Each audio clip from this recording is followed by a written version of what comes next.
Sekarang yang datang setelah Yesus kan roh kebenaran, penghibur lain, kata Yesus. Aku akan minta kepada Bapa agar Bapa mengutus seorang penghibur lain, penolong lain. Jadi setelah dia terangkat ke langit, yang datang siapa? Penghibur lain kan? Iya, itulah Roh Kudus, roh kebenaran. Itu nah, yang datang kepada Paulus siapa? Itu, Bang. Hah? Yang datang kepada Paulus siapa? Iya, Roh Kristus. Itu kan tambah-tambahin lagi. Kenapa Anda bisa berkata seperti itu? Karena sebenarnya yang ada dalam diri Anda itulah roh kejahatannya, roh jahatnya. Kita kembali ke Lukas 21 tadi, Bang, ya. Di situ kan jelas tertulis. Sebab banyak orang. Itu kan Yesus mengatakan orang gitu, Bang. Tidak ada mengatakan dalam bentuk apa, cahaya atau apa begitu, Bang.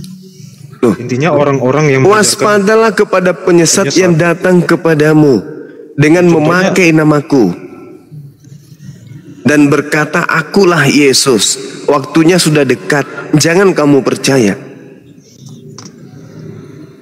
Iya, di situ kan dia tidak menjelaskan mengenai iblis atau di situ kan ditulis orang, Bang. Maksudnya orang yang menyesatkan begitu, bukan iblisnya begitu, Bang.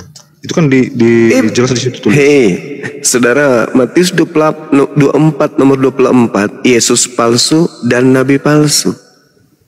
Mereka akan melakukan mukjizat untuk menyesatkan orang-orang pilihan juga. Kalian bukan orang pilihan. Orang-orang pilihan itu murid-murid Yesus. Itu adalah orang-orang pilihan. Tapi murid-murid Yesus pun disesatkan. Apalagi kalian yang bukan orang pilihan. Makanya kan yang tidak sesuai dengan pengajarannya Yesus, ya itulah yang penyesat, Bang, begitu, Bang. Nah, sekarang ada nggak ajaran Yesus tentang kekristenan? Ya adalah, Bang. Kan keselamatan hanya pada dia. Apa? Coba tunjukkan ajaran Yesus yang ada di Kristen. Ya misalnya baptis. Hah? Baptis. Berdoa dalam namanya. Baptis.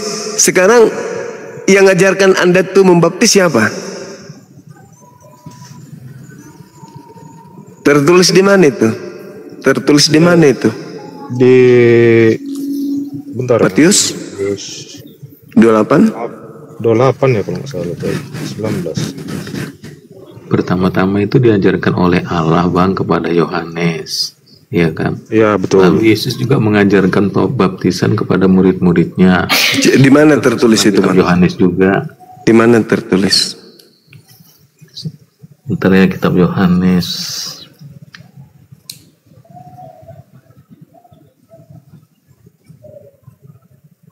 Kitab Yohanes pasal 4, Bang.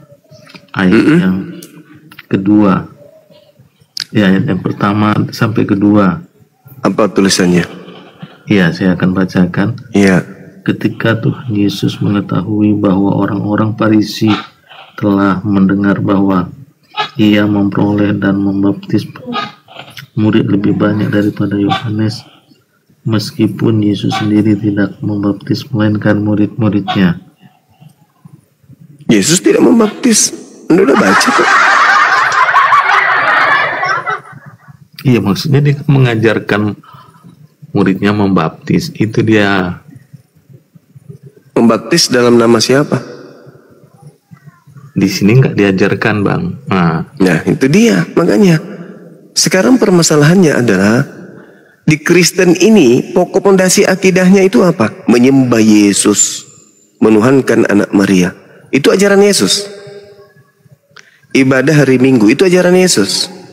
Makan babi itu ajaran Yesus. Tidak bersunat itu ajaran Yesus. Mengutuk hukum Taurat itu ajaran Yesus.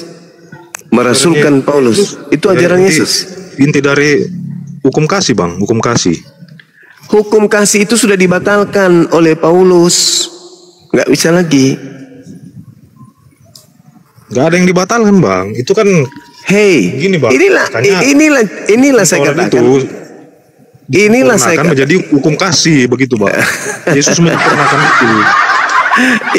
Inilah saya katakan. Semua hukum-hukum seremonial, hukum-hukum itu semua, Bang, sudah digenapi. Alamak, disempurnakan pandai kali. Disempurnakan menjadi hukum kasih, Bang. Ya, yang mana itu bukan kasih? Dihapus. Yang mana itu kasih menurut Anda? Ya, kasih kepada misalnya, Tuhan Allah itu kan. Contohnya kasih kepada Tuhan Allah itu gimana? Jangan ada berhala. Jangan ada berhala. Di mana dalilnya jangan ada berhala? Udah aja. 10 perintah. Jangan ada ilah lain. Jangan ada sembahan lain. Jangan membuat patung, kan ada di situ. Sembahan patung. Anda ada berapa ini sekarang? Untuk disembah, Jauh usah terlalu jauh. Sembahan Anda ada berapa? Satu. Allah siapa namanya? Dasar pengikut iblis. Tuhanku Yesus Kristus. Nah, Anda tidak sembah Yesus. Anda nggak sembah Yesus. Yang saya sembah Allah Tritunggal, Tuhanku Yesus, Bang. Bagaimana ceritanya Allah Tritunggal? Gimana ceritanya ini? Anda mengatakan tiga tapi satu. Apa ilmu apa yang bisa Anda pakai? Kalau bukan ilmu setan itu. Anda mengatakan tiga tapi satu. Gimana ceritanya? Ya kan begini, Bang. Kan di Yohanes 1 ayat 14, di situ kan Allah kan berinkarnasi. Nah, ini artinya bentar dulu, Bang. Potong dulu, Bang. Bentar dulu, Bang. Allah berinkarnasi. Dari mana ilmu? Hei, saudara, dari mana ilmunya? Bukan sepenuhnya Allah menjadi manusia, tapi Allah memilih ciptaan menjadi bagian dari dirinya. Ini yang Anda sampaikan ini ilmu dari mana? Ya Alkitab yang bilang, Bang. Bukan Yesus. Ya Alkitab semua, para rasul termasuk perkataan Yesus.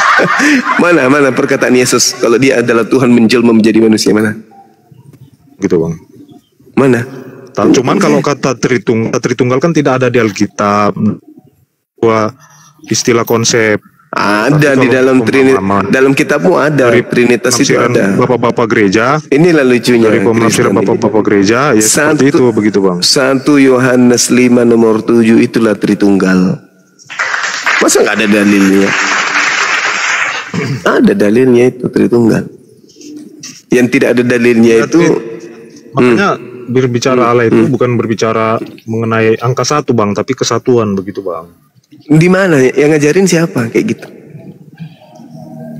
Ya dari bahasa Ibrani kata ehad kan bukan hanya ke satu, Bang, tapi kesatuan, Bang. Coba bukalah, Bang, di apa, Bang? Ehad kesatuan. Bahasanya Ibraninya ehad. Oke, sekarang saya tanya sama saudara. Oke. Ehad. Kitabnya Yahudi ketika mereka menyembah kepada Elohim, Elohim ini ada berapa pribadi? Kalau Elohim enggak, itu konsepnya Yahudi. Kalau itu kan beda konteks, Bang. Ini kan kita itu dia berarti Anda, Bang, gitu, Bang. Berarti dengan ucapan Anda ini beda konsep. Berarti dengan katanya Anda sudah membentuk Tuhan baru. Kan perintahnya jangan ada ilah lain.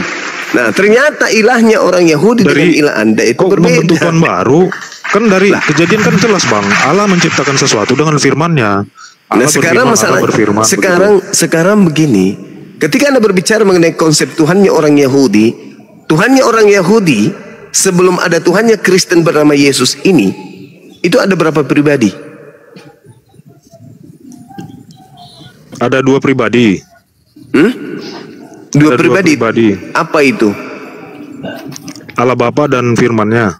Allah Bapa dan firman-Nya. Itu 2 pribadi. Ya. Firman ini adalah pribadi yang berdiri sendiri. 2 pribadi.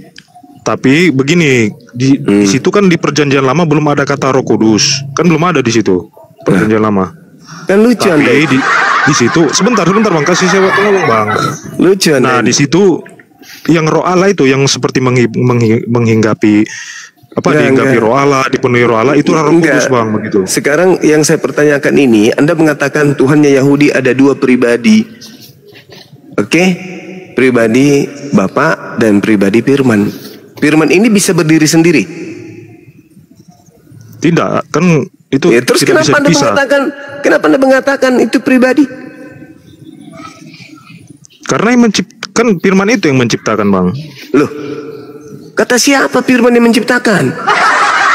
Di mana tertulis firman menciptakan? Di kejadian. Allah di mana? Allah berfirman. Itu Allah berkata. Allah berkata, berkatalah Allah. Berarti hakikat Allah ini yang berkata, bukan berkata yang berkata. Gimana ceritanya? Karena Allah menciptakan Allah menciptakan segala sesuatunya dengan berfirman kan? Ini bang ya aku gini bang, karena ya itulah firman itu kuasa ya bang, firman itulah kuasa begitu bang. Enggak, alam semesta. Firman begitu. Ini pribadi baru. Firman ini pribadi yang berbeda dengan Bapa, dengan Elohim. Ya pra inkarnasi ya itu bang kan setelah inkarnasi. Inkarnasi ya, lagi. Inkarnasi bang. Kok ada inkarnasi? Kok Anda memasukkan inkarnasi ke konsep Yahudi? Memang Yahudi kenal konsep inkarnasi? Tidak, Paman. Tidak, Paman, katanya. Kenapa Anda bicara dari tadi? Sebelumnya kan Allah sudah menyatakan dirinya bang kepada Nabi Musa dalam bentuk api, dalam bentuk pokoknya dari perjanjian lama itu Allah sudah berkali-kali menyatakan dirinya begitu. Dan di perjanjian baru Tuhan Allah menyatakan dirinya dengan berinkarnasi firman-Nya gitu. Kok berinkarnasi? Allah juga kan sudah menyatakan dirinya dalam bentuk api bang. Itu juga inkarnasi. Di mana dalilnya? Teofani. Di mana dalilnya? Setahu saya di dalam Kisah Para Rasul 7 menjelaskan itu malaikat bukan Tuhan. Itu kan Bapak Yahweh bang yang bertemu dengan Musa bang. Termasuk dari mana Bapak Yahweh ketemu dengan Musa? Di mana dalilnya? Di mana dan? Dalam bentuk itu api. Itu malaikat bukan Tuhan malaikat, itu. Bang. Itu Bapak Yahweh bang. Inilah menyatakan dirinya bang dalam bentuk api. Inilah bang. Kalau modal mulut tidak ada ilmu sama sekali asal ngomong. Ya coba mana dalilnya bang kalau itu. Kisah Para Rasul 7 nomor 35. Kita kan berbicara Yahudi bang, abang tadi kan konsep Yahudi bahwa ini bohong kitab Anda nih. Ini kitab Anda nih, kitab Anda gunakan kan ini. Anda nggak ngerti. Artinya itu Anda tidak mengerti kitabnya Yahudi. Allah Yahudi tidak pernah, Bapak Yahudi tidak pernah menyatakan diri begitu. Ini sekarang Tuhan menyatakan dirinya ada dengan menciptakan kamu. Emang kamu itu ciptaanmu sendiri? Bukan. Tuhan menyatakan dirinya kepada manusia dengan cara menciptakan manusia. Tuhan menciptakan alam semesta ini. Bukti bahwa Tuhan menyatakan dirinya itu ada. Baca dalil dulu deh, dalil dulu. Makanya Allah itu. Ini kalau orang bodoh, orang jahil tapi ngotot kayak gini jadinya. Allah memilih ciptaan itu menjadi bagian dari dirinya begitu, bang. Aduh, konyol. Kisah Para Rasul 7 nomor 35. Musa ini yang telah mereka tolak dengan mengatakan, siapakah yang mengangkat engkau menjadi pemimpin dan hakim? Musa ini juga telah diutus oleh Allah sebagai pemimpin dan penyelamat oleh malaikat. Oleh malaikat yang telah menampakkan diri kepadanya di semak duri. Malaikat, malaikat. Itu di mana? Di kitab Anda tuh, Kisah Para Rasul 7:35. Perjanjian lama, bang. Kita kan ini bohong. Tadi kan abang tadi bicara Yahudi. Ini kitab kitab Anda ini bohong. Enggak, konteksnya jangan lari dulu, bang. Ini kan konteksnya Yahudi. Kitab Anda yang mengatakan bahwa yang datang kepada Musa itu malaikat. Bohong kitab ini. Sebentar dulu, bang. Kita kan berbicara. Ya benar. Berarti yang datang kepada Musa siapa? Tuhan atau malaikat? Malaikat. Ini si logos ini otak ayam dipakai. Di Keluaran, bang. Di Keluaran ini yang waktu Allah menyatakan diri kepada Musa di Gunung Horeb. Konsekuensinya Anda menolak Kisah Para Rasul. Sebentar dulu, bang. Kan abang bilang tadi konsepnya tidak mungkin Allah menyatakan seperti Yahudi. Abang tadi kan intinya dalam Yahudi juga tidak pernah menyatakan diri, kan gitu. Sementara di Keluaran ini Allah menyatakan diri kepada Musa dalam bentuk api dari semak belukar gitu, semak duri. Itu malaikat tuyul. Astagfirullahaladzim, ya Allah ya Karim. Bahkan Yesus mengatakan dalam Yohanes 10 loh. nomor 34, 35, 36. Bukankah di dalam? Kenapa Malik? Di sini kan abang nggak baca di Keluaran 3:14. Di situ kan Bahlul, aku adalah Yesus sendiri mengatakan, bukankah di dalam kitab Tauratmu tertulis siapapun yang diserahi tugas untuk menyampaikan firman maka dia adalah Allah. Jadi kalau jangan lari dulu. Lari. Abang udah lari. Kan gini bang, tadi kan abang bilang malaikat. Dan bisa nggak orang ini diturunkan aja bang, orang ini? Abang baca Keluaran 3:14. Orang bahlul kayak anda itu nggak layak untuk tampil di depan saya untuk berdiskusi, paham? Ke gereja sana, colok pantat pendeta. Bahlul kali kau. Kau ngotot menggunakan kitabnya orang Yahudi, itu bukan kitabmu. Iblis, kitabmu sendiri yang mengatakan. Bahkan Yesus yang berkata ketika dituduh, orang ini menghujat. Yesus dilempari batu. Yesus klarifikasi loh.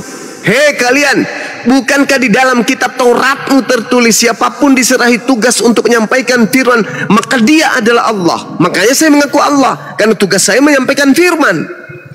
Kitab Keluaran anda bawa, sedangkan dalam kitab para rasul, kitab anda sendiri mengatakan yang datang kepada Musa itu malaikat. Nomor 38-nya, Musa inilah yang menjadi pengantara dalam sidang jemaah di padang gurun di antara malaikat yang berfirman kepadanya di gunung Sinai. Susah kali ngajarin orang kalau cuma dogma, doktrin, dongo, bahlul. Lucu. Ingin disadarkan, ingin diwaraskan, malah lebih cinta gila permanen. Apa sih? Kok kamu, saudara Logos ini kok lebih cinta pantat pendeta daripada Bibelnya sendiri? Bibelnya yang mengatakan itu kok. Bahkan di data 59-nya dikatakan apa di sana? Di Kisah Para Rasul 7 itu. Kamu telah menerima hukum Taurat yang disampaikan oleh malaikat-malaikat. Akan tetapi kamu tidak menurutinya. Apa sih? Masa Bible sendiri ditolak? Bukan begitu bang. Di dalam Taurat. Nah ini kitabmu. Kitabmu yang mengatakan itu. Kamu percaya Torah atau kitabmu? Percaya Torah. Ya sudah, buang kitabmu. Dengan begitu agamamu memang agama kingkong. Kenapa bisa kingkong? Ya beda, imannya beda, Taurat kitabnya mengatakan beda. Kenapa bisa kayak gitu? Ya karena iblis. Dibaik-baikin nggak mau, dikerasin baru mau. Itu pun harus di-kick dulu, suruh ke gereja dulu, colok pantat. Susah. Udah kita ngajarin loh. Bukan bang, itu Tuhan sendiri yang ingkar. Kitab lu sendiri yang mengatakan itu bukan Tuhan, itu malaikat yang datang berfirman kepadanya. Gimana sih orang ini? Nah itu makanya kenapa kalian sesat. Makanya Yesus mengatakan waspadalah kepada penyesat. Nah ini buktinya kamu tersesat. Bibelmu aja kau tolak. Kenapa demikian? Karena kau tersesat. Kenapa tersesat? Karena kamu percaya kepada iblis yang datang kepada Paulus. Jadilah kau kayak gini. Izin Bang Juma, izin sebentar ya. Iya, silakan. Saya mau ucapkan terima kasih kepada si Logos itu ya. Berkat ada dia, keluarlah kata-kata mutiara Bang Juma. Terima kasih Logos. I love you full. Kan aneh kan? Cobalah anda renungkan itu. Ini yang saya katakan ini salah apa benar? Karena ada tertulis di Bible. Al-Quran pun mengatakan surah Al-Araf, lantarani kata Allah, kamu tidak akan sanggup melihatku. Berarti Tuhan hanya menyatakan dirinya melalui penglihatan. Tuhan menyatakan dirinya melalui tabir. Tuhan melalui malaikat, melalui utusannya. Sama seperti saya mengutus diriku kepada kalian dengan memperlihatkan pernyataan-pernyataan saya melalui suara saya, melalui HP. HP itu bukan saya. Si Logos tadi, Bang Suma itu pernah loh berteofani jadi HP. Kan lucu. Tuhan berfirman melalui alat. Alatnya ya malaikat. Sudah diterangkan di dalam Kisah Para Rasul. Malah malaikat pun dianggap Tuhan. Yesus juga begitu. Yesus datang menyampaikan firman. Dianggap juga Tuhan. Kenapa bisa demikian? Karena otak udah rusak. Otak udah meledak bagian belakangnya. Rusak permanen. Sudah dibilang, Yesus berkata, waspadalah kepada iblis yang datang kepadamu dengan memakai nama Yesus dan berkata, akulah Yesus. Nah, itu tergenapi di mana? Di Paulus. Apa akibatnya? Ketika Yesus berkata, waspadalah kepada penyesat yang datang kepadamu dengan memakai nama Yesus, dengan berkata, akulah dia, akulah Mesias, dia akan menyesatkan banyak orang. Nah, pertanyaannya, orang yang disesatkan yang banyak itu mana? Makhluk itu, penyesat itu datang mengaku bernama Yesus. Ada korban banyak, kata Yesus.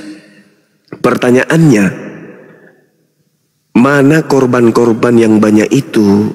Apa nama kelompoknya? Yang pernah didatangi pemimpinnya penyesat bernama Yesus. Islam, pemimpinnya Nabi Muhammad. Pernah tidak ada penyesat datang kepada Nabi Muhammad mengaku Yesus? Wahai Nabi Muhammad, ya paman, aku adalah Yesus yang kau aniaya. Pernah? Lalu kemudian kelompok yang disesatkan oleh penyesat melalui Nabi Muhammad disebut Islam. Pernah kayak gitu rupanya? Yang betul adalah, siapakah engkau Tuhan? Akulah Yesus yang kau aniaya. Nah, siapa itu? Siapa itu yang datang?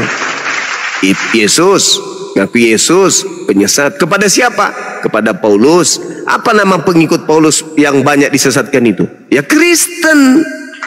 Sederhana kok itu. Cuman iblisnya yang tidak berdaya kemudian tidak bisa menyentuh Bang Zuma, cuman bisa mengotak-atik kepala kamu. Jangan percaya, jangan percaya, jangan percaya, jangan. Bang Zuma itu penyesat, jangan kau percaya. Iblisnya tak berdaya keluar untuk kemudian menganiaya Bang Zuma, nggak berdaya. Kenapa? Karena saya selalu berlindung kepada Allah. A'udzubillahi minasyaitonirrajim. Aku berlindung kepada Allah dari godaan iblis yang terkutuk. Iblis tidak berdaya. Iblis takut mendengarkan nama Bang Zuma aja takut. Sehingga yang ada, otak anda yang dibolak-balik. Jangan kau percaya, jangan kau percaya, jangan kau percaya. Bukan Paulus, bukan Paulus. Hei iblis, setan, laknat. Kalau bukan Paulus, lalu siapa? Yang datang makhluk kepadanya mengaku Yesus. Lalu ada pengikutnya yang disesatkan banyak orang. Matius 24 nomor 4 nomor 5, waspadalah kepada penyesat yang datang kepadamu dengan memakai namaku dan berkata akulah Mesias. Jangan kau percaya, dia akan menyesatkan banyak orang. Dudukkan perkara itu. Nabi Muhammad SAW tidak pernah didatangi penyesat mengaku Yesus. Gak pernah. Tetapi Paulus didatangi penyesat mengaku Yesus. Apa buktinya bahwa itu adalah penyesat? Apa buktinya? Nah, coba kita lihat nih. Lukas 2:11. Pada hari ini telah lahir bagimu juru selamat, yaitu manusia yang diurapi Tuhan di kota Daud. Manusia.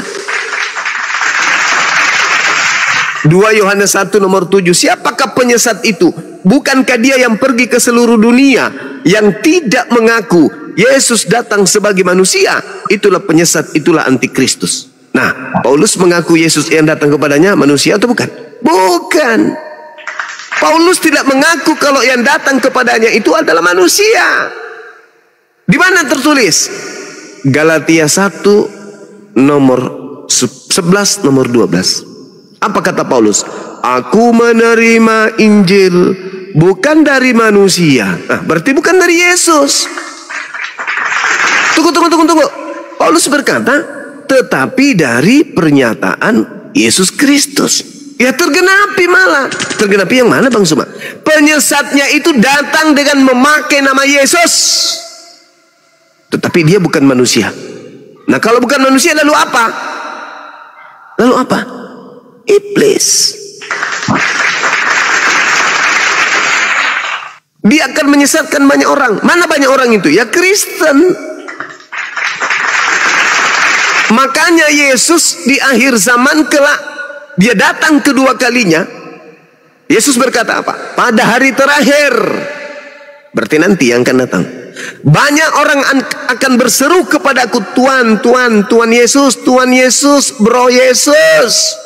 Ya paman, bukankah kami bernubuat pakai namamu, bermukjizat pakai namamu, mengusir setan pakai namamu juga? Pada saat itulah aku, Yesus yang asli, akan berterus terang kepada mereka, enyahlah daripadaku, kalian semua adalah pembuat kejahatan, aku tidak mengenal kalian. Siapa itu yang diusir? Siapa itu yang memanggil Yesus Tuhan, yang bermujizat pakai nama Yesus, bernubuat pakai nama Yesus, yang memanggil Yesus Tuhan, itu siapa? Karisteng. Kalau Anda membantah dalil saya, itu karena Anda tidak seorang diri. Karena di dalam diri Anda itulah iblis itu bertengger.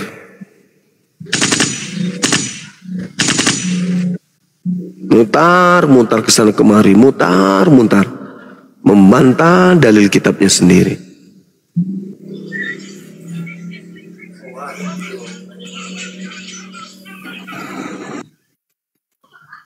Penari latar kenapa turun? Ya memang ini musuh Oten itu bebalnya sendiri. Islam dia guru dah, Islam. Udah masuk belajar namanya. Yang anak sekolah tadi itu loh. Mau belajar dia itu. Siapa sih namanya tadi? Darius. Iya, anak tadi. Yang ada di sampingnya Bang Handa itu sebenarnya.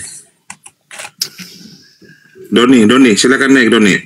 Doni naik lagi nih. Lu mau bertanyakan apa kemarin itu? Tapi agak ngeyel dikit sih. Iya, ini si Adi juga ini sebenarnya lemes. Silakan Adi dibuka meonya. Adi. Kalau Pak Kris ini admin dia. Gimana Pak Kris?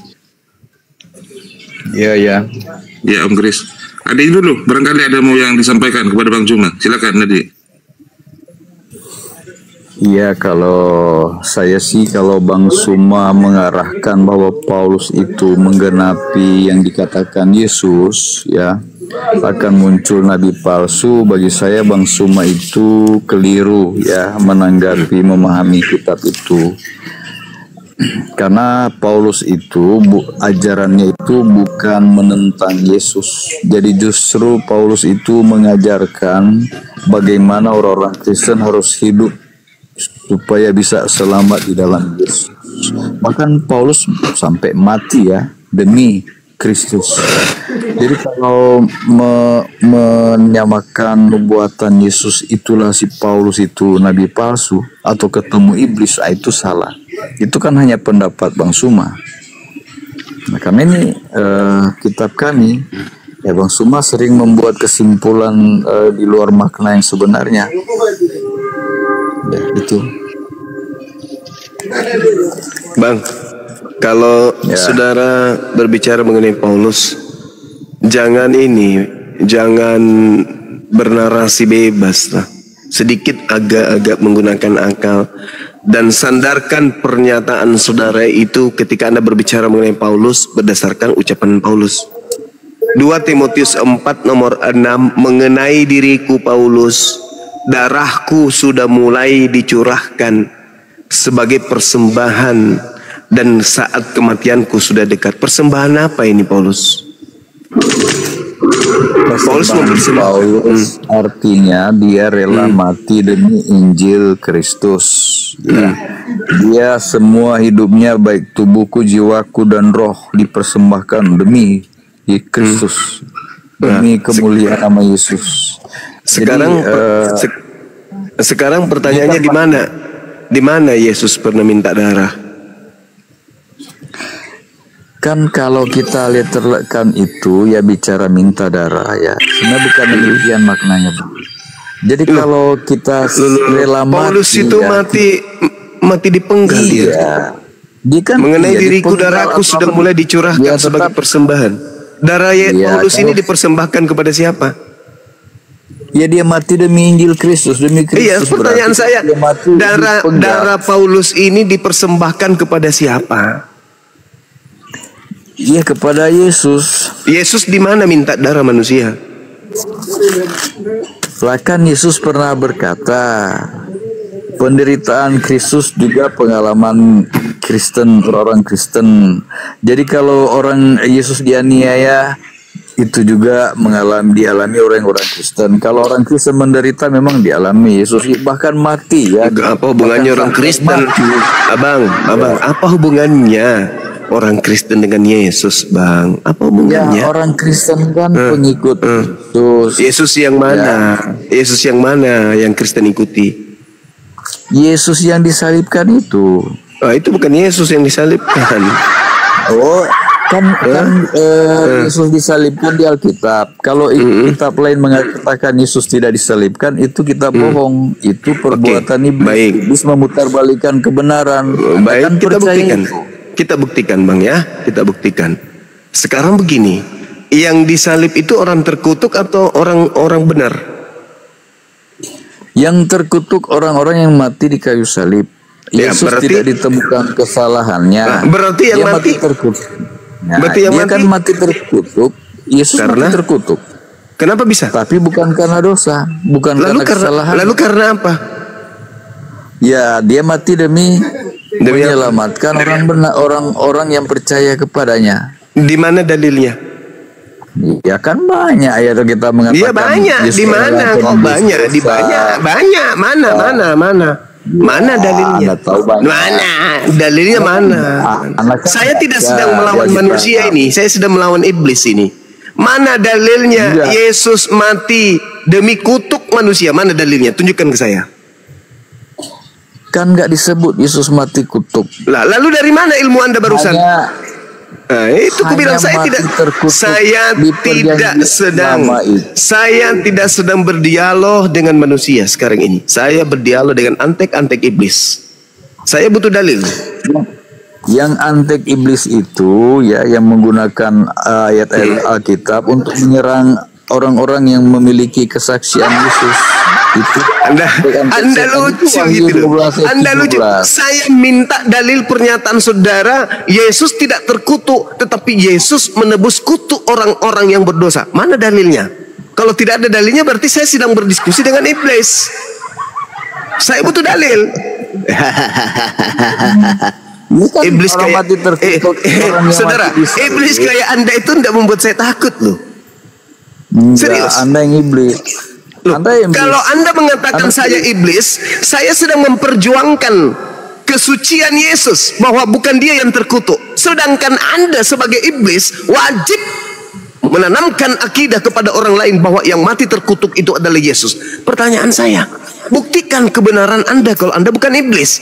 Apa sebabnya Yesus mati terkutuk? Jawaban Anda apa? Untuk menggenapi. Ya, Yesus kan diadili tidak bersalah. Tidak bersalah. Terus kenapa dikatakan dia terkutuk? Seharusnya dia tidak mati di kayu salib. Tapi dia mati di kayu salib karena kita orang-orang berdosa. Itu dalilnya di mana? Itu yang saya minta, dalilnya di mana? Siapa yang membisikkan Anda mengatakan itu? Ada ayatnya. Silakan Anda tunjukkan kepada saya. Yang Yesus untuk menyelamatkan orang-orang berdosa. Silakan kebohongan itu Anda sampaikan di sini dalilnya. Tunjukkan. Ada. Silakan. Ada banyak ayatnya. Ada banyak ayatnya. Nah, iblis, saya sedang berdiskusi dengan setan. Saya tidak sedang berdiskusi dengan manusia. Manusianya ini sebenarnya sudah tahu agamanya ini salah, tapi iblisnya yang lebih kuat. Mana dalilnya? Tunjukkan kepada saya. Coba lihat Yesus disalib untuk apa? Dijelaskan oleh Paulus. Yesus disalib untuk apa? Itu Paulus kan? Paulus. Ujung-ujungnya Paulus. Makna. Yes, betul sekali. Paulus itu adalah perpanjangan tangan dari iblis yang datang kepadanya. Dia adalah menteri penerangan. Oke? Paulus itu menteri penerangan iblis. Lu mau apa sekarang? Saya tanya. Emang nama Anda ada di Alkitab? Nama saya dari Paulus. Oh tidak. Tidak. Saya tidak jauh. Dengar. Saya tidak jauh lebih hebat dari Paulus, tapi paling tidak saya bisa mengetahui bahwa yang datang kepada Paulus itu bukan Yesus, tapi adalah iblis. Bantah dalil saya. Ya itu kesimpulan liar Anda. Bukan kesimpulan liar. Kok Kok kesimpulan liar? Ya. Sekarang pertanyaan saya. Yesus datang dalam bentuk apa untuk yang kedua kalinya? Dia datang sebagai Tuhan. Nenekmu kiper. Nenekmu kiper. Kau baca dalil Matius 24 nomor 27. Aku datang sebagai anak manusia. Itulah aku bilang, saya berdiskusi dengan iblis, bukan dengan manusia. Anda itu setan. Anda itu setan. Anda itu setan. Anda tadi mengatakan Tuhan, padahal yang datang anak manusia. Menurut siapa? Menurut Yesus. Pada saat itulah engkau akan melihat anak manusia datang di atas awan-awan. Ayo, anak manusia. Tapi Anda mengatakan Tuhan. Kenapa? Karena Anda itu adalah iblis, syaitan. Wa ikhwanuhum yamuddunahum fil gayyi thumma la yuqsirun. Saudara-saudara iblis itu adalah orang-orang kafir, dan mereka tidak akan pernah berhenti untuk tidak menyesatkan manusia. Ini yang sedang Anda lakukan sekarang. Yesus Maha Tahu. Coba. Tuhan itu Maha Tahu. Iya, tahu, tapi Yesus? Nah, Yesus tahu nggak? Tahu rahasia hidup orang. Rahasia hidup perempuan di sumber Yakub, Yesus tahu. Rahasia Natanael hidupnya, makanya mereka Yesus tahu. Yesus tahu kalau dia itu bakal dibunuh. Tahu. Menurut saudara tahu. Nah, sekarang permasalahannya adalah tahu. Sekarang permasalahannya, Yesus tahu nggak siapa yang mengambil jubahnya? Jubah yang mana yang diambil?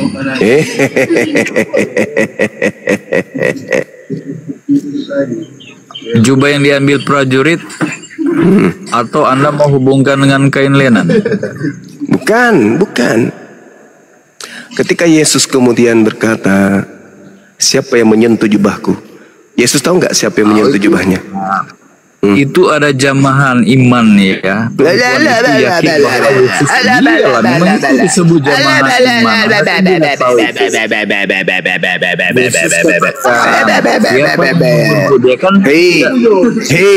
Saya tanya samamu, Yesus tahu nggak siapa yang menjamah kemudian jubahnya? Yesus tahu nggak?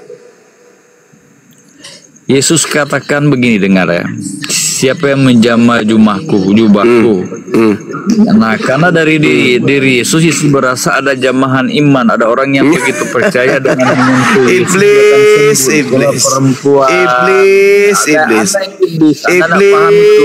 iblis. Yesus tahu nggak kapan musim buara?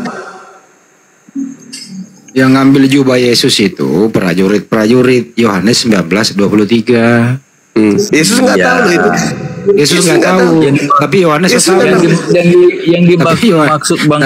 Jadi Anda itu sedang menggaungkan, Anda itu sedang mengagungkan sembahan Anda yang iblis itu yang ngaku Yesus. Yesus mengatakan apa? Aku tidak tahu menahu. Bahkan dia mengatakan bahwa aku tidak dapat berbuat apa-apa dari diriku sendiri. Nah, itu Yesus asli. Tapi Yesus yang kau gaungkan itu, Bu, itu adalah iblis. Sampai-sampai Anda sebagai perpanjangan tangannya ingin membodoh-bodohi manusia semuanya. Yesus itu Maha Tahu, tapi tidak tahu. Yang Anda maksud itu iblis. Makanya di dalam Yohanes 14 nomor 30 Yesus berkata, tidak lama lagi aku akan berkata-kata kepadamu, sebab aku akan pergi, karena penguasa dunia itu telah datang. Siapa penguasa dunia yang dimaksud oleh Yesus? Ayo.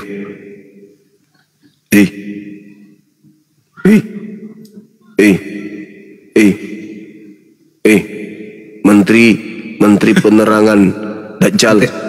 Menteri luar dalam. Siapa penguasa dunia yang telah datang itu?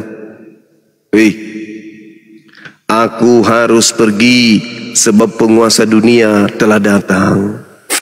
Siapa tuh penguasa dunia yang telah datang menurut Yesus? Kepada aku telah diberi kuasa. Itu siapa?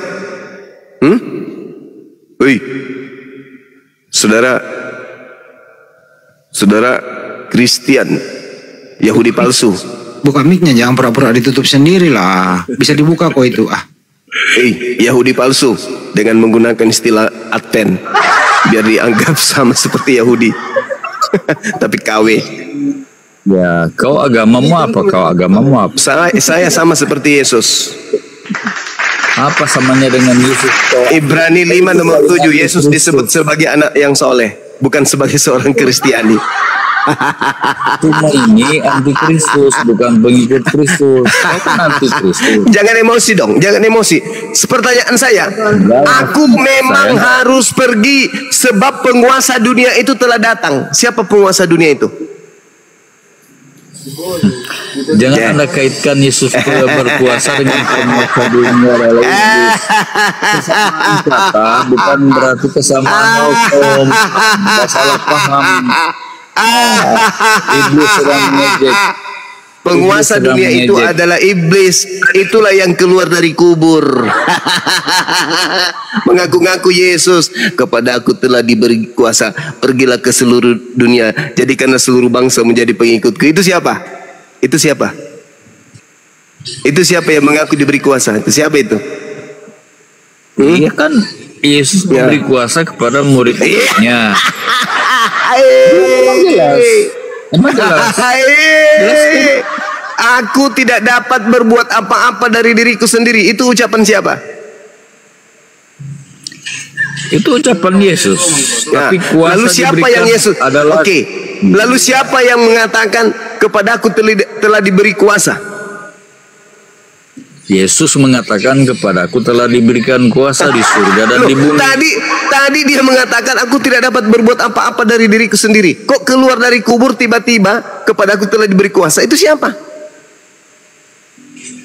Kan dia mengagungkan Bapa di surga. Dia tahu sedang melalui keturunan iblis caranya berdiskusi gini. Yesus berkata, aku ini kalau kamu lihat sama melihat Bapa. Aku ini kalau berbicara itu perbicaraan Bapa. Apa yang kau dengar dari mulutku bukan dari aku tapi dari Bapa. Pekerjaanku adalah pekerjaan, makananku adalah pekerjaan yang diperintahkan Bapa untuk kulakukan. Tapi semuanya itu, kata Yesus, aku tidak dapat berbuat apa-apa dari diriku sendiri. Tiba-tiba saja ada makhluk keluar dari kubur. Kepadaku telah diberi kuasa. Pergilah ke seluruh dunia, jadikanlah orang menjadi Kristen. Itu siapa? Siapa itu Cak Yu? Cak Yu itu siapa? Jadi menurut Anda Yesus itu kan tidak mati dan tidak bangkit. Yes. Nah terus yang diceritakan Ibu Yesus, apa yang terjadi dengan Yesus? Ibu Yesus kan saksi. Di mana Ibu Yesus menjadi saksi? Di mana Ibu Yesus? Salibkan dia, mereka menyaksikan Yesus disalibkan. Oke. Sekarang kalau itu adalah Yesus yang disalibkan, pertanyaan saya, apa kesalahan Yesus? Kenapa dia terbukti bersalah? Berarti bukan Yesus. Tidak adil. Berarti bukan Yesus. Tidak adil. Berarti bukan Yesus. Tidak menemukan kesalahan, salah. Berarti memang bukan Yesus. Tidak adil. Manusia berarti bukan Yesus. Berarti bukan Yesus. Sederhana. Berarti bukan Yesus. Kalau bukan Yesus, kenapa Maria harus menangis setelah Yesus diturunkan dari salib? Kenapa dia harus bersedih? Di mana anaknya yang dilihat? Di mana? Tunjukkan dalilnya di mana? Tunjukkan dalil. Di mana dalilnya? Di mana dalilnya? Di mana dalilnya? Ada baca saja. Di mana dalilnya? Kita tahu itu ada, tapi anak anti ya. Saya minta dalil. Saya tidak anti. Mana dalil? Saya butuh dalil. Mana dalil? Mana dalil? Dia sudah mengatakan kepada muridnya bahwa dia akan mati dan bangkit, tapi Petrus menolak. Petrus tidak percaya. Kemudian Yesus katakan, "Enyahlah kau iblis," karena Petrus di mana dikatakan? Di mana Yesus mengatakan aku akan mati dan bangkit? Di mana? Tunjukkan dalilnya. Buka di Matius. Dia hanya Matius berapa? Matius berapa? Tinggal sebut. Matius berapa? Matius berapa? Yesus berkata anak manusia akan diserahkan dan akan dibunuh dan bangkit pada hari ketiga. Anak manusia. Anak manusia itu bom-bom juga bisa.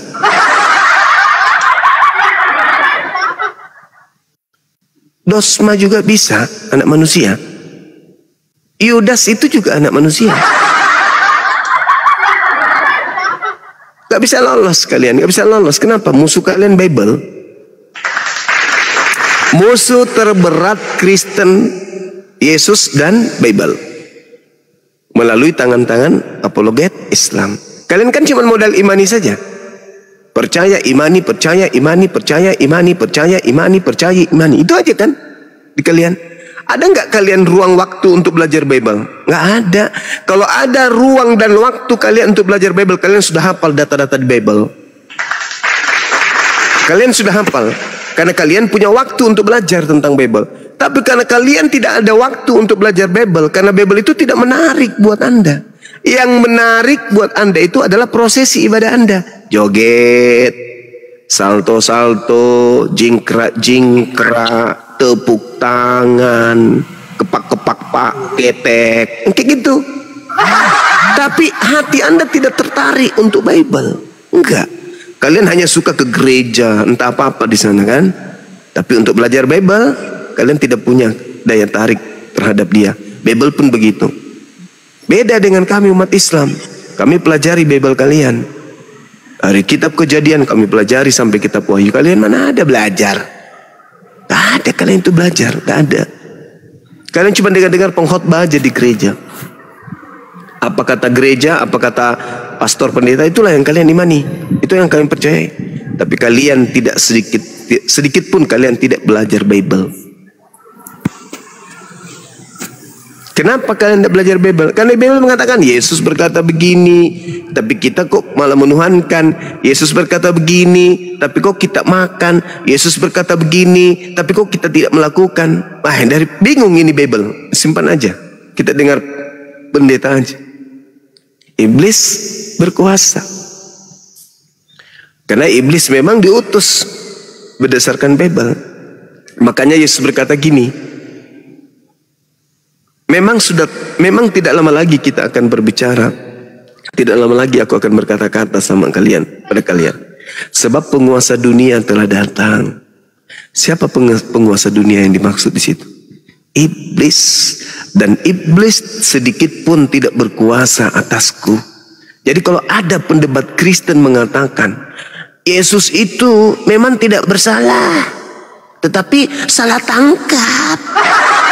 Loh, Yesus berkata iblis sedikit pun tidak berkuasa atasku, kok disalah tangkap pula? Yesus berkata dalam Yohanes 6:70, bukankah aku yang telah memilih engkau yang 12, satu di antaramu adalah iblis. Iblis ini, Yudas ini tidak berkuasa atas diriku. Yesus loh yang berkata demikian. Iblis tidak berkuasa atas diriku sedikit pun. Kata siapa paman? Kata Yesus. Berarti sia-sia iblis merasuki Yudas. Sia-sia iblis merasuki imam kepala mahkamah agama. Sia-sia. Ternyata dia tidak berhasil membunuh Yesus. Tapi apakah kemudian iblis berhenti setelah itu? Pensiun dini iblisnya? Oh enggak. Iblis itu kerjanya menyesatkan. Makanya di dalam Lukas 4 nomor 13, iblis mundur dari mencoba Yesus sambil menunggu waktu yang tepat. Ketika Yesus terangkat ke langit, iblisnya leluasa mengobok-obok pengikutnya Yesus. Makanya Yesus berkata apa? Di dalam Matius 24 nomor 24, Mesias palsu, Yesus palsu, dan nabi palsu, utusan palsu akan melakukan mujizat-mujizat sekiranya mungkin bisa menyesatkan orang-orang pilihan juga. Maksudnya sekiranya iblis itu juga mampu menyesatkan murid-murid pilihan itu juga. Makanya murid-murid pilihan itu datang. Inilah tanganku, inilah kakiku, rabalah akulah dia. Ada apa dengan kalian? Murid-muridnya ketakutan sebab mengira melihat hantu. Lalu Yesusnya mengatakan apa? Adakah di antaramu yang memiliki makanan? Dikasihlah makan. Ikan goreng lagi campur madu. Makan. Setelah itu murid-muridnya percaya. Dapat yuk kalau kau ada ilmu yuk tentang jair Allah. Gara-gara itu kok kabur terus. Apa sih monyet ini? Nangis kau nangis. Monyet ini panjang penyembah iblis. Kau penyembah iblis tuh. Ibrahim ayat 4. Yang datang kepada Paulus siapa? Yang datang kepada Paulus siapa? Yang datang kepada Paulus siapa? Yang datang kepada Paulus siapa? Yang datang kepada Paulus siapa? Jangan di-mute ya, jangan di-mute ya. Yang datang kepada Paulus siapa? Iya, jangan di-mute ya. Oke, baik. Yang datang kepada Yesus adalah penampakan. Yang datang kepada Paulus. Yang datang kepada Paulus itu siapa? Dia nggak pinter. Yang datang kepada Paulus itu siapa? Surah Ibrahim ayat 4 Allahmu penyesal. Yang datang kepada Paulus itu siapa? Yang datang kepada Paulus itu siapa? Yang datang kepada Paulus itu siapa? Katanya guru.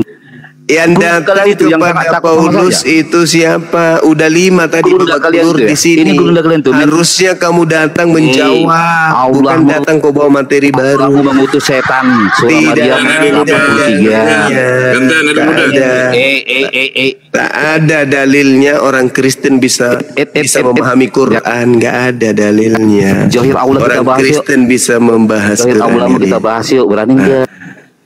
Sekarang yang datang kepada Paulus itu siapa? Jadi manusia. Yang datang kepada Paulus itu siapa? Jangan di-mute. Yang datang kepada Paulus itu siapa? Jangan di-mute dong dari. Yang datang kepada Paulus itu siapa? Anda jawab. Untung saya record nanti biar teman-teman. Silakan Anda jawab. Siapa yang datang kepada Paulus? Sama Juma katanya. Siapa yang datang kepada Paulus? Ya, biar kalian lihat ya petakut. Jangan dibisuk. Jangan dibisuk. Udah turunkan aja anak dajjal. Takut ya. Allah menyesal ya. Turunkan anak monyet. Kalau tadi nggak bisa diskusi. Kalau kau hebat. Assalamualaikum warahmatullahi wabarakatuh, Abang Da. Waalaikumsalam warahmatullahi wabarakatuh. Silakan Bang. Waalaikumsalam warahmatullahi wabarakatuh. Pandu, kasih dulu. Izin Bang Zuma ya. Jadi teman-teman ya. Sekali lagi ya, saya kasih di opening pedas. Izin Bang Zuma ya. Bismillahirrahmanirrahim. Untuk teman-teman viewer di bawah yang sangat baik ataupun pura-pura baik, serta manusia yang beriman, juga manusia yang masih mencari keimanan ya. Saya Kaiser Nero Juntak menyiarkan langsung dari frekuensi Roh Kudus 3,1 Sungai Jordan, Ketua Dewan Pimpinan Pewarta Bukit Golgota. Kencangkan tap-tap layarnya sahabat di bawah agar akun kita kuat dan anti report. Dan jangan lupa follow akun host narasumber di atas. Sekali lagi saya ingatkan untuk narasumber Tritung, Protestan, Katolik, Wanes, penyembah knalpot Mio yang menuhankan pelak Pajero, kalau naik komal diskusi bawa otak dan akal, akademis dan duduk manis. Sebelum bernarasi, tampilkan dan gunakan dalil dan data sesuai dengan tekstual. Boleh merujuk teks original. Kalau ditanya konsep Tritunggal, jangan kau jawab dengan asumsi konsep tambalan aspal. Pembahasan di sini penuh edukasi, pembelajaran, bermutu dan berisi. Bukan opini dan bukan asumsi imani. Kita kasih paham karena kami APII. Jangan menjual isi biblos dengan dogma doktrin sejengkal karena isinya produk gagal. Awalnya ajaran kasih, akhirnya cerita nakal. Boleh terangkan sesuai paradok, tapi terima nanti kenyataannya jika ketabok. Viewer di bawah itu bosan dengerin kalian narasumber yang bodoh, karena lebih asik membaca majalah bobo. Kalau sudah mau nyerah dan teler, mendingan kau turun dan baca majalah populer. Kalau cuma mau khotbah, doktrin dan dogma, mendingan diam, nyimak jadi berhala, atau kau nongkrong saja di rest area. Perlu digarisbawahi, diskusi jangan tantrum kayak tadi ya. Kesurupan, serangan jantung, gangguan kejiwaan. Harap diskusi bantah dengan dasar menggunakan dalil dan data. Paparkan dengan baik, narasi, literasi, kolerasi, komparasi. Tidak menggunakan diksi-diksi asumsi, kontrasepsi, cekcokologi, apalagi geoblokologi. Ingat, narasumber memberi dedikasi, viewer penonton di bawah mendapatkan edukasi. Diskusi tanpa pakai urat, tanpa hujat menghujat, tanpa ajaran sesat, inspiratif, tidak mengenal kontradiktif, dan pastinya bukan provokatif. Selamat datang di kebenaran bagi yang menerima dan tetap bingung buat kalian yang koar-koar seperti mencari ketiak ular. Sekian, terima gaji, stay tune. Baik, mantap. Panjang juga. Ya, kasih satu menit ya, biar kasih kita paham bahwa siapa kita ini API ya.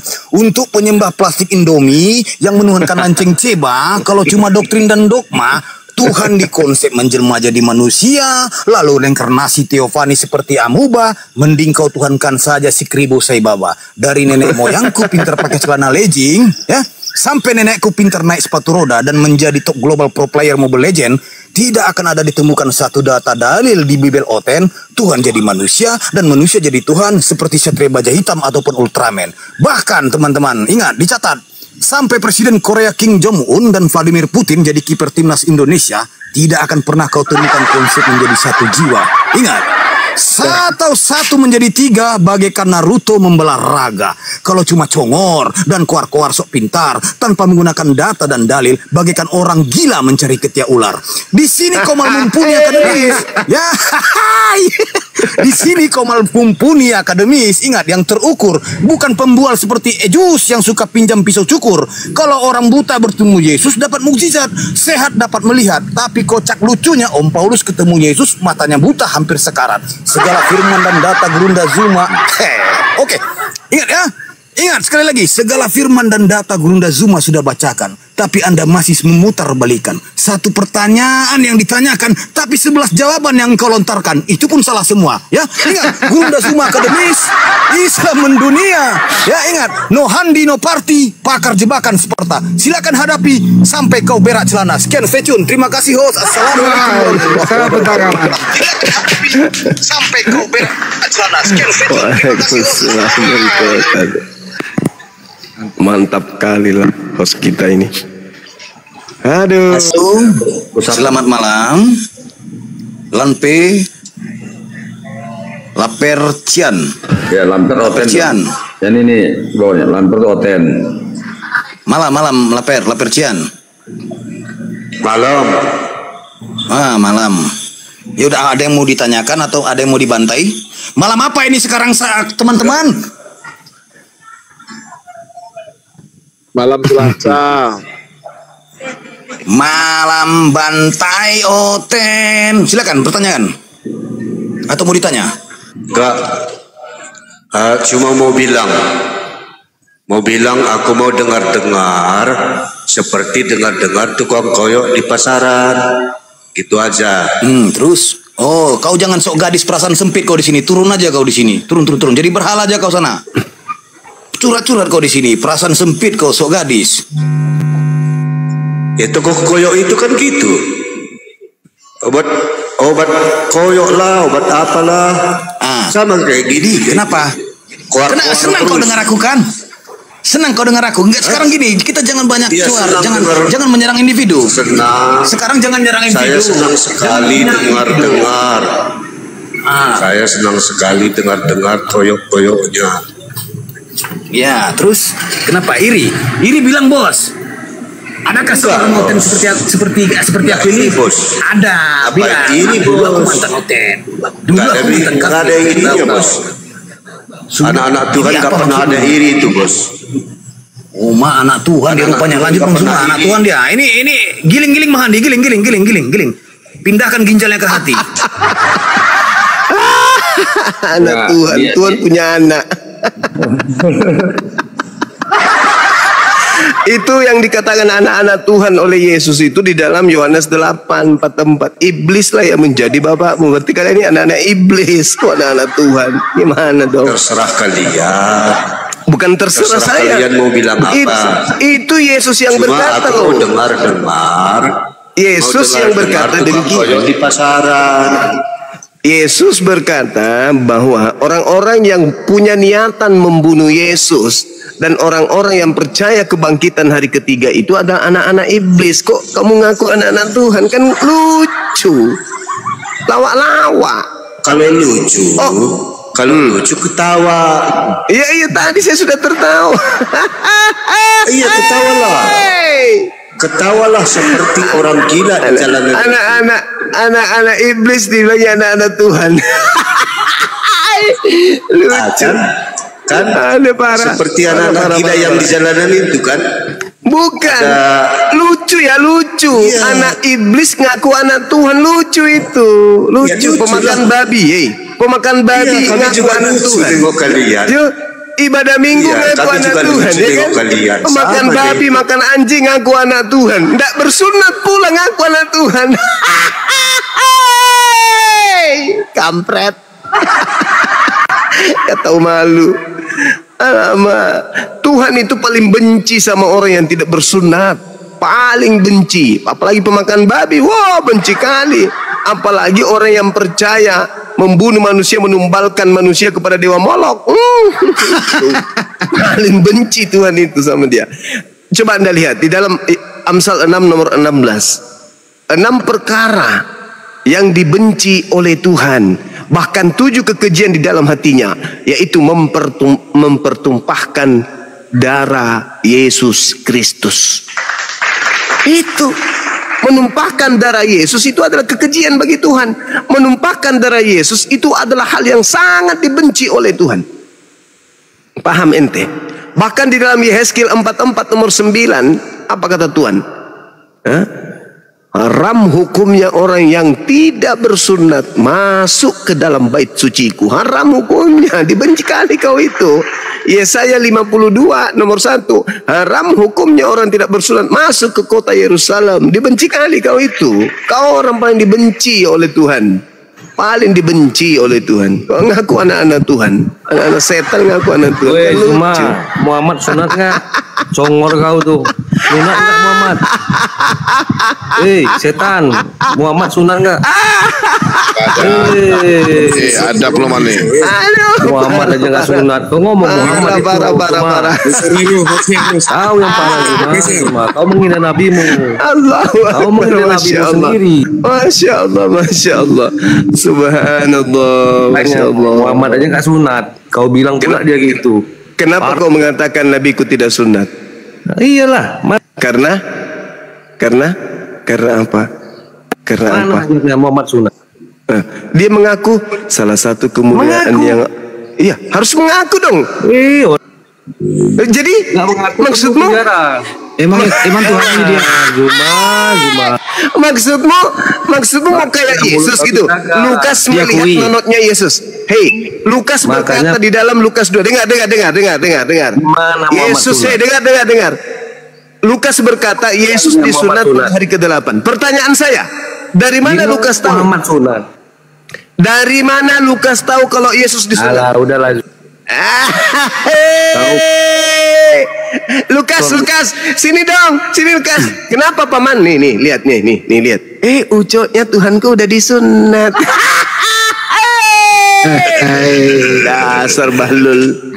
Nabiku mengaku sendiri, istrinya juga mengaku kalau suaminya udah disunat, kakeknya mengaku cucunya disunat, pamannya mengaku kalau ponaannya disunat. Nabi Muhammad ngaku dirinya disunat. Lah, Yesus ada nggak pernah mengaku dia disunat? Nggak ada. Kok Lukas tahu? Karena dibukain celananya kali. Iya, itu dia masalahnya. Sebab kenapa Lukas tidak ada pada saat Yesus disunat? Kok dia sudah tahu? Kok dia tahu? Dari mana dia tahu? Yesus itu disunat hari ke-8. Tahu jawabannya saya. Lukas mengadakan enggak. Lukas mengadakan penelitian. Penelitian. Lukas melakukan penelitian. Kasian kali nih orang Kristen penyembah setan ini. Allahu Akbar. Dibilang penyembah setan marah. Giliran ditanya siapa yang datang kepada Paulus, kacau, gak bisa buktikan. Padahal Yesus sendiri yang mengatakan, waspadalah kepada iblis yang datang mengaku namaku. Maka Yesus, nabimu sunat enggak? Sunat dong. Masa enggak? Dia orang Arab. Arab itu sunat. Dari lahir mereka kemudian begitu dilahirkan. Faktanya mana? Faktanya mana? Maksudmu fakta gimana? Fakta apa yang kau butuhkan? Orang 2000 tahun yang lalu hidupnya 1400 tahun silam.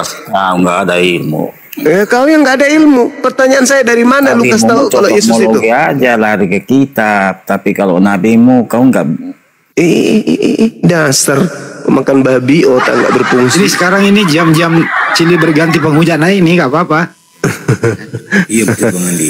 Kompak Jadi jam-jam segini nih, iya benar, jam-jam segini nih anak-anak bocoran kondom semua yang naik di sini. Jadi waktu kecil diracun sama ya. Waktu kecil diracun mamanya nggak mati. Jadi setelah besar begini jadinya dungu. Kalau menurut saya anak-anak yang tidak diharapkan lahir di muka bumi dia lahir sendiri gitu loh. Nggak diharapkan. Emaknya orang tuanya aja udah bosan mengharapkan dia hidup. Buktinya Bible dia nggak ngerti, tapi kalau menghujat ahlinya dia gitu loh. Tuhannya sendiri kan nggak ada. Yesus berkata aku telah disunat. Nggak ada. Lukas yang mengakui disunat. Lukas melakukan penelitian. Gue curiga bapak tirinya juga nggak disunat. Nggak ada pengakuan Pak Yusuf disunat. Mana dalilnya? Nggak ada. Mana dalilnya? Murid-murid juga. Yohanes mana dalilnya sunat? Nggak ada. Lukas. Kalau Lukas kan memang bukan orang Yahudi dia. Iya juga sih. Justru Paulus malah membatalkan sunat. Ya, kasihan. Masih mau kedatang besok.